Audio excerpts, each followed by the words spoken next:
लवणासुर। लवणासुर कौन? रावण की बहन कुंभीनसी और मधु दैत्य का पुत्र राक्षस राज लवणासुर। तो ठीक है, हम आज इंद्र की जगह लवणासुर पर चढ़ाई करते हैं।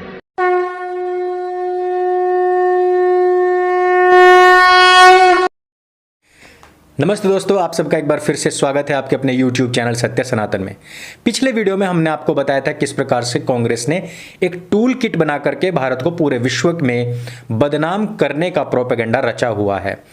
जहां एक तरफ चीन ने सभी देशों के ऊपर, यहां तक कि WHO के ऊपर दबाव बना करके इस बात पर सबकी सहमति ले ली थी कि कोई भी इसको वुहान वायरस या चाइना वायरस नहीं कहेगा, वहीं पर कांग्रेस, उसके आला कमान के लीडर्स अपने लोगों को ये संदेश भिजवा रहे हैं कि जहां पर भी सोशल मीडिया पर वो कोई ट्वीट या पोस्ट लिखें, वहां पर इस नए वेरिएंट को इंडियन वेरिएंट बोलना है, इसको इंडियन स्ट्रेन बोलना है।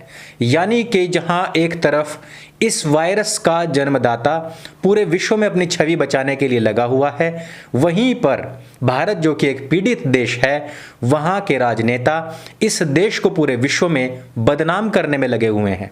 और हो सकता है शायद इसी कारण ही बहुत सारे देशों ने भारत से आने वाली फ्लाइट्स को पूरी तरीके से बैन कर दिया, बंद कर दिया, रद्द कर दिया। लेकिन भला दिल्ली के बादशाह इस मामले में पीछे कहां रहने वाले थे? दिल्ली के बादशाह ने एक ट्वीट किया और उसमें नए वेरिएंट B1617 को सीधे ही सिंगापुर वेरिएंट बता दिया। अब केजरीवाल को यह लग रहा होगा कि जिस प्रकार से कांग्रेस की टूल किट पर काम करते हुए हजारों लोग इसको इंडियन वेरिएंट लिख रहे थे, भारत का स्ट्रेन बता रहे थे, उसी प्रकार से जब हम सिंगापुर के बारे में बोलेंगे तो सिंगापुर का वेरिएंट बताने वाले लोग भी अचानक से पैदा हो जाएंगे और सोशल मीडिया पर इस तरीके की बातें होने लग जाएंगी। इसी ट्वीट में केजरीवाल ने केंद्र सरकार को 2 सलाहें भी दी थी। पहला यह कि सिंगापुर से आने वाली फ्लाइट्स को बंद कर दिया जाए, तथा दूसरा यह कि बच्चों के लिए, क्योंकि यह खतरनाक है, इसलिए उनके वैक्सीनेशन पर ध्यान दिया जाए। इस ट्वीट के माध्यम से केजरीवाल एक तीर से 2 निशाने साधने के चक्कर में थे।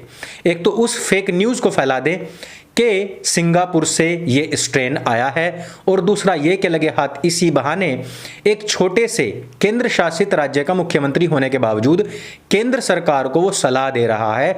इस तरीके से अपनी छवि को केंद्र सरकार से बड़ा दिखाने का प्रयास किया गया था। लेकिन जिस प्रकार से लोग सोचते हैं कि भारत की तरह ही अन्य देशों में भी गद्दार होंगे और वो अपने देश के खिलाफ बोलेंगे, किसी भी वाक्य पर कोई भी प्रतिक्रिया नहीं देंगे, ऐसा सोचना गलत था। सिंगापुर के आम जन ने तुरंत ही प्रतिक्रिया देनी शुरू कर दी और उन्होंने प्रतिक्रिया देते हुए कहा कि हम इस प्रकार की राजनीति से बेहद आहत हैं। यहां पर जो लोग, भारतीय लोग रहते हैं, उन सबके विषय में भी सोचना चाहिए। अब आप खुद सोच सकते हैं कि हमें क्या सोचना चाहिए। जहां एक तरफ सिंगापुर के आम जन से लेकर के वहां की मिनिस्ट्री तक ने भारत को संदेश लिखा कि हम इस प्रकार की बयानबाजी से बहुत आहत हैं, क्योंकि हम भी इसको एशियन स्ट्रेन ही बोल रहे हैं, साउथ एशियन स्ट्रेन ही बोल रहे हैं। इसमें हमने कहीं पर भी ऐसा नहीं कहा कि ये इंडियन स्ट्रेन है। लेकिन यहां पर भारत में बैठे हुए जो राजनेता हैं वो सीधे ही इसको सिंगापुर स्ट्रेन कैसे बोल सकते हैं? ऐसे समय में जहां पर एक दूसरे के ऊपर छीछालेदर ना करते हुए वैश्विक समुदाय को एक साथ आकर के एक दूसरे की सहायता करने के लिए प्रेरणा मिली थी, वहीं पर भारत में बैठा एक गलीच नेता हमारे वैश्विक संबंधों को खत्म करने पर, खराब करने पर लगा हुआ है।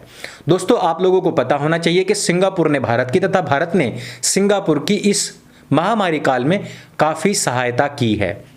सिंगापुर के साथ में हमारे काफ़ी पहले से ही बहुत अच्छे संबंध हैं। सिंगापुर की बहुत बड़ी आबादी हिंदुस्तानियों की है। यही नहीं, उनके विदेश मंत्री विवियन बालकृष्णन मूल रूप से भारतीय तथा हिंदू हैं और संबंध भी काफ़ी प्राचीन समय से ही बड़े प्रगाढ़ हैं। ऐसे में अरविंद केजरीवाल ने भला क्या सोच करके ये ट्वीट किया था? जो कुछ भी सोचकर ये ट्वीट किया हो, अरविंद केजरीवाल को इससे पहले स्वयं की औकात जाननी चाहिए थी। जैसे कि लोग अब उनको उनकी औकात याद दिला भी रहे हैं। लोग खुद विवियन बालकृष्णन की आपत्ति दर्ज कराने के बाद नीचे कमेंट में सॉरी लिख रहे हैं कि हम अरविंद केजरीवाल की तरफ से माफ़ी मांगते हैं। ये वही अरविंद केजरीवाल है जिसने अभी तक 7 साल के दौरान दिल्ली में इस पेंडेमिक के दौरान भी ना तो कोई ऑक्सीजन प्लांट लगाया, ना ही कोई नया हॉस्पिटल बनाया, बल्कि 18,000 करोड़ रुपए का घोटाला अपने मोहल्ला क्लिनिक के नीचे कर दिखाया है। यही नहीं, विभिन्न प्रकार की गालियों से नवाजे गए दिल्ली के शहंशाह अरविंद केजरीवाल को अभी तक शर्म नहीं आई और वो अपने ट्रोलर्स को सोशल मीडिया पर भेज करके अभी भी गलत जानकारी और अफवाह फैलाने में लगे हुए हैं। दोस्तों, आपको सोशल मीडिया पर अभी जो सबसे अधिक प्रचलित और प्रसारित होने वाली एक सिंगापुर नागरिक की वीडियो है वो जरूर देखनी चाहिए। इससे आपको समझ में आएगा कि एक आम सिंगापुर नागरिक के दिल पर क्या गुजरी है। आपको सोशल मीडिया पर प्रचारित और प्रसारित उन सभी कंटेंट्स को देखना चाहिए जिसमें कि केजरीवाल की खुल करके पोल खोली गई है। लेकिन ये वास्तविकता है, ये सच है कि भारत में इस प्रकार के गद्दारों की कोई कमी नहीं है। अभी कांग्रेस की टूल किट एक्सपोज हो ही रही थी, उसके बारे में पता लग ही रहा था कि किस प्रकार से कांग्रेसी नेताओं के ही सहयोगियों ने इस टूल किट को बनाया था। हिंदुओं को बदनाम करने, हिंदुओं को पूरे विश्व में सुपर स्प्रेडर बताने के चक्कर में, मुसलमानों की छवि को चमकाने के चक्कर में कांग्रेस ने मोदी विरोध के चक्कर में इस देश को कितना बदनाम कर दिया है। उसके 2 कदम आगे बढ़ते हुए हमारे वैश्विक संबंधों को भी समाप्त करने का प्रयास अरविंद केजरीवाल ने करके दिखा दिया है। यहाँ एक से बढ़कर एक गद्दार हैं, लेकिन चलते चलते मैं आपको एक जानकारी दे दूं कि यदि कभी भी आपका हांगकांग जाना हो या हांगकांग में कोई आपका मित्र हो तो उससे अवश्य पूछेगा कि हांगकांग के जो पुराने लोग हैं वो हिंदुस्तानियों के प्रति किस प्रकार का व्यवहार रखते हैं, किस प्रकार की सोच रखते हैं। हांगकांग के लोग अक्सर हिंदुस्तानियों के बारे में अच्छी सोच नहीं रखते। वो तो क्योंकि उसका चीन के साथ में अच्छे संबंध नहीं और भारत की भी चीन के साथ अनबन है, इसलिए हांगकांग के भारत के साथ में व्यापारिक संबंध तो अच्छे हो सकते हैं, लेकिन वास्तविकता देखी जाए तो भारत के लोगों से काफी चिढ़ते हैं। हांगकांग के लोगों का मानना है कि कुछ 100 आए हुए अंग्रेजों ने कई करोड़ हिंदुस्तानियों पर यदि हुकूमत कर ली तो इसकी वजह यह थी क्योंकि हिंदुस्तानियों ने गद्दारी करते हुए उनकी सेना, उनकी मिनिस्ट्री, उनके एडमिनिस्ट्रेशन में नौकरी करना सबसे पहले जरूरी समझा। यानी कि इस गुलामी की मानसिकता के चलते उन्होंने अंग्रेजों को खुद साथ दिया।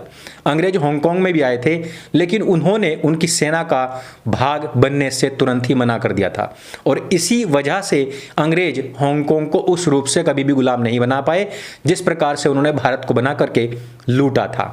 भारत में इसी प्रकार की चाटुकारिता, चमचागिरी और तलवा चाट प्रतियोगिता के चलते ही भारत हमेशा से गुलाम रहा है। भारत को वैश्विक स्तर पर नीचा दिखाने वाले, हिंदुओं को बदनाम करने वाले तथा गुलाम बनाने वाले ये केजरीवाल और राहुल गांधी सरीखे लोग, इनकी राजनीति भारत में सुपरहिट है क्योंकि यहां पर गुलामों की कोई भी कमी नहीं है। और छोटे छोटे देश, चाहे सिंगापुर हो चाहे हांगकांग, वो आज भी अपनी प्रगति हमसे अधिक कर पा रहे हैं क्योंकि उनके यहाँ पर गुलाम नहीं है। आपका क्या मानना है केजरीवाल या राहुल गांधी की इस टूल किट के विषय में जो कि एक्सपोज हुई और सोशल मीडिया पर इसकी छीछालेदर ही नहीं बल्कि चिथड़े चिथड़े उड़ गए? आपका क्या मानना है कि भारत की गुलामी के पीछे क्या वास्तव में इस प्रकार के चाटुकार चमचों का ही सबसे बड़ा हाथ रहा है और क्या ये छोटे छोटे देशों से भारत को नहीं सीखना चाहिए? आपका क्या मानना है, आपके क्या विचार हैं और आपकी क्या सलाह और क्या राय है, नीचे कमेंट में हमें अवश्य बताइए। इस वीडियो में सिर्फ इतना ही। मेरे संग बोले सत्य सनातन वैदिक धर्म की जय। जय हिंद, वंदे मातरम।